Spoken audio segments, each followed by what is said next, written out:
क्योंकि नेपाल में बुद्ध धर्म के अनुयायी लोग थे, भगवान बुद्ध को मानने वाले। राजा महेंद्र देव नाथ साधुओं को देखता है तो संतों पर अत्याचार करता है, मारता है, क्योंकि वो भगवान बुद्ध को मानने वाले हैं। और नाथ साधु लोग जब उस तीर्थ में जाते हैं, नेपाल में जाते हैं, उस क्षेत्र में जाते हैं, तो उन्हें परेशान करते हैं लोग। गोरखनाथ जी वहां गए, पहुंच गए नेपाल करी नए तन कया बारी, पहुंच गए नेपाल करी ना तन कया बारी, गंगा तट के पास बैठ गए शिव अवतारी। गोदावरी नदी के किनारे बैठ गए और वहां बैठे शिव अवतार कही गुरुवर ने वाणी, हम जब तक बैठे रहें न बरसे यहाँ पे पानी, पूरे राज्य में वर्षा नहीं होगी। मेघमालाओं को समेट करके करकोटक आदि नागों को अपने आसन के नीचे दबा लिया गोरखनाथ जी ने और मृग आसन पर बैठ गए। 12 वर्ष हो गए, राज्य में वर्षा नहीं हुई। राजा महेंद्र देव हैरान हो गया, क्या कारण है। विद्वान ब्राह्मणों को बुलाया, उन्होंने बताया है कि यहाँ कोई सिद्ध तपस्वी आए हैं, उन्होंने प्रतिबंध कर दिया है कि राज्य में बरसात नहीं होगी। पता चला है कि गोरखनाथ जी ने यहाँ वर्षा रोक दी है। ब्राह्मणों से पूछा उपाय क्या करें, तो उन्होंने बताया कि इनके गुरु का पता लगाओ और मच्छिंद्र नाथ जी को रथ में बैठा करके शोभा यात्रा निकालो। तो गुरु मच्छिंद्र नाथ जी गोरखनाथ जी के सामने जाएंगे तो अपने गुरु को प्रणाम करने के लिए उठेंगे और गोरखनाथ जी सिर्फ आसन से उठ जाए तो वर्षा होगी। पता लगाया गया, गोरखनाथ जी के गुरुदेव आए, विनती की। लोगों ने कहा कि महाराज हम तो मर जाएंगे, अनाज पैदा नहीं हो रहा है, बरसात नहीं हो रही, सब जीव जंतु दुखी हैं। रथ में बिठा के शोभा यात्रा निकाली गई और जैसे ही वो शोभा यात्रा गोरखनाथ जी के पास पहुंची, गुरुदेव को देखा, पुनः आसन से उठ करके प्रणाम किया। जैसे ही प्रणाम किया, घनघोर बादल होने लगे, बादल गरजने लगे और बरसात होने लगी, घनघोर बरसात।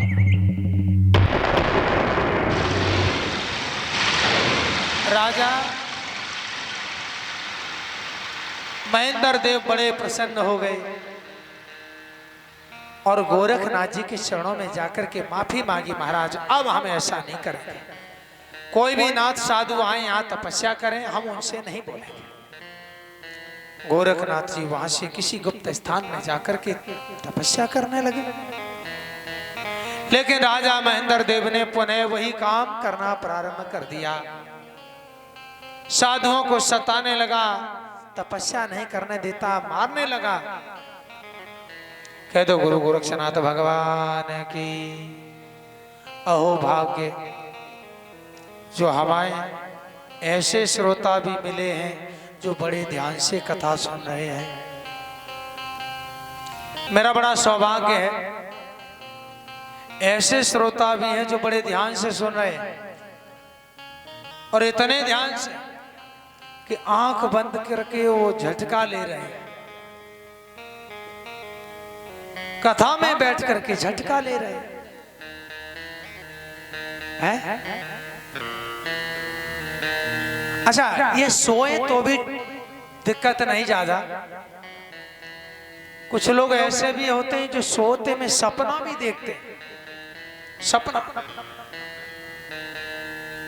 एक व्यक्ति थे जो भगवान की कथा में गए, पंडित जी कथा सुना रहे, वो थोड़ी देर कथा सुनी और नींद आ गई, सोने लगे। अच्छा सो गए तो कोई दिक्कत नहीं, सो गए, सो जाओ। समस्या एक हुई कि सोने में उन्हें सपना आया।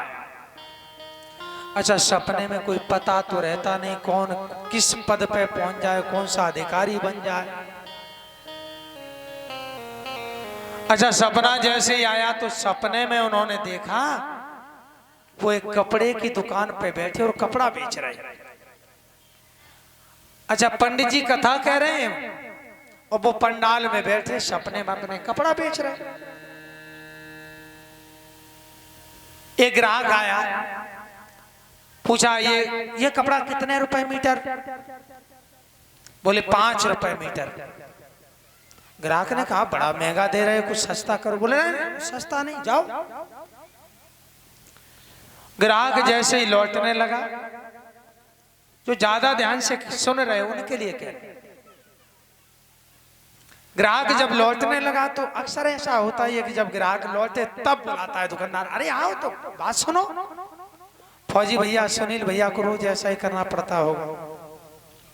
अरे बात तो सुनो, तुम्हें घरोर में भी ऐसा सामान नहीं मिलेगा।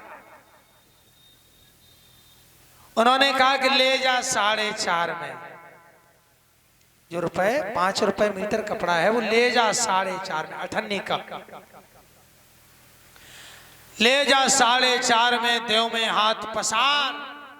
अच्छा, इतना कह के भी चुप रह जाते तो भी सही थे, लेकिन वो कहते ही चले गए। ले जा 4.5 में, देव में हाथ पसार, और आगे बैठे भक्त को कुर्ता दीनो फाड़। जो उनके आगे बैठे उनका कुर्ता फाड़ से करके उन्होंने कहा क्या करो? अरे कपड़े फाड़े या कथा सुनने आए हो? बोले वो ग्राहक चला जाता तो। दूसरे ने बताया ये ग्राहक है या ग्राहक कथा सुन रहे हो? तब वो बोले अरे वो हम सपना देख रहे थे। तो माताओं, आप लोग बड़े ध्यान से सावधान बैठना। तुम्हारे बीच में नींद आ रही हो, कहीं कपड़े का कोई दुकानदार बन गया तो फटी साड़ी लेके जाओ, कह दो सच्चे दरबार की, बोलो गुरु गोरक्षनाथ भगवान की। गोरखनाथ भगवान गुप्त स्थान में तपस्या कर रहे, और वहां एक बालक आ गया, न जाने कहां से, जो विकलांग है, हाथ पैर सही नहीं है। और उसकी माँ भी गोरखनाथ जी के पास सेवा करने लगी। गुरु के पास नित्य पुष्प रखती हैं, झाड़ू देती हैं। वो बालक जो कर पाता है सेवा करता है, और वो अपने घर भी नहीं जाते, फल खा के वहीं जीवन व्यतीत करते हैं। चरणों में बीते रे,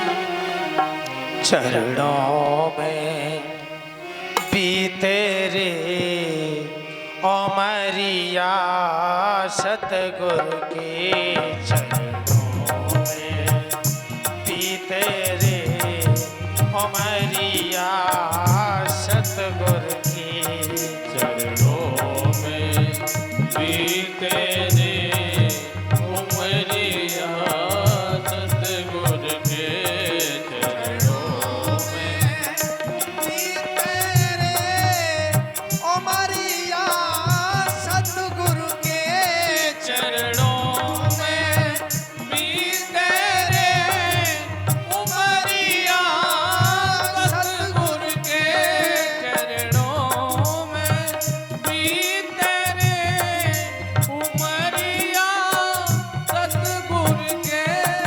बड़े भाव से बोलेंगे सब लोग।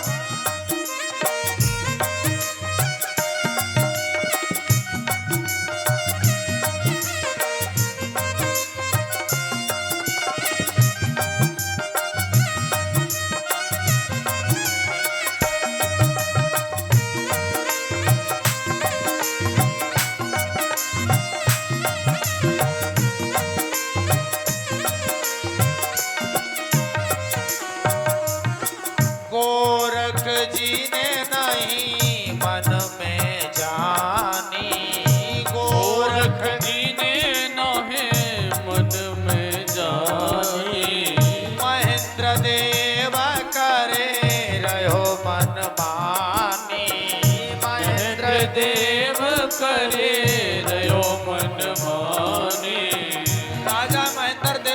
साधुओं को सताना प्रारंभ किया। गुरु गोरखनाथ जी ने नहीं जानी।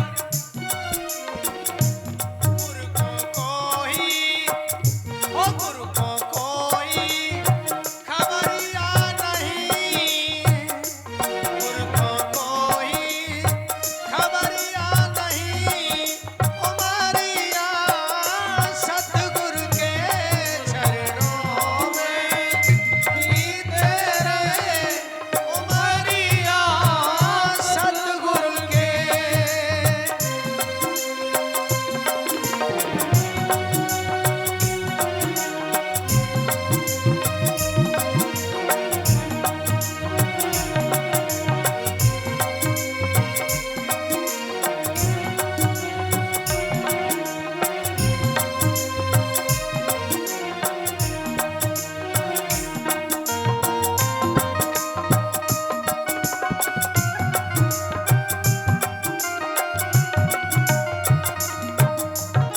गुरु गोरखनाथ जी को ढूंढ रहे दो संत कि किसी प्रकार गोरखनाथ जी मिल जाएं तो ये दुख दूर हो जाए।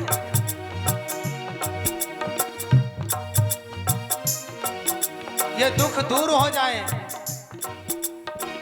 मिल जाओ नाथ तरस रही अखियां, मिल जाओ नाथ तरस रही अखियां, मिल जाओ नाथ, ओ मिल जाओ नाथ तरस रही अखियां, मिल जाओ नाथ तरस रही अखियां।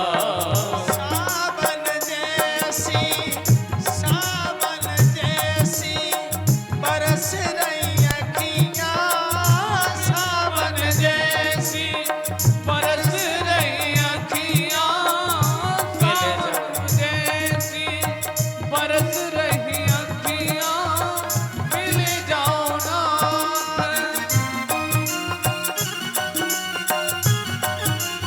हरि बोल।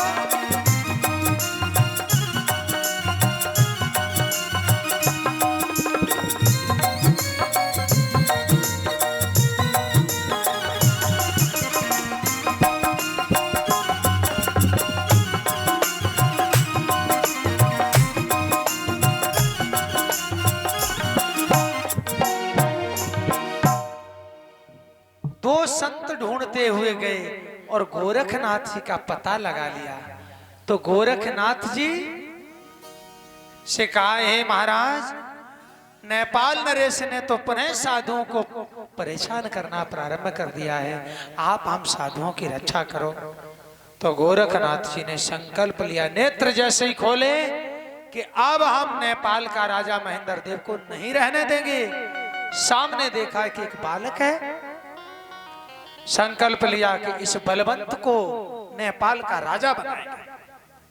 बलवंत ने कहा, महाराज हमारे हाथ पैर सही नहीं है और विकलांग राजा बनेगा। गोरखनाथ जी ने शरीर को देखा तो पुनः अपनी शक्ति का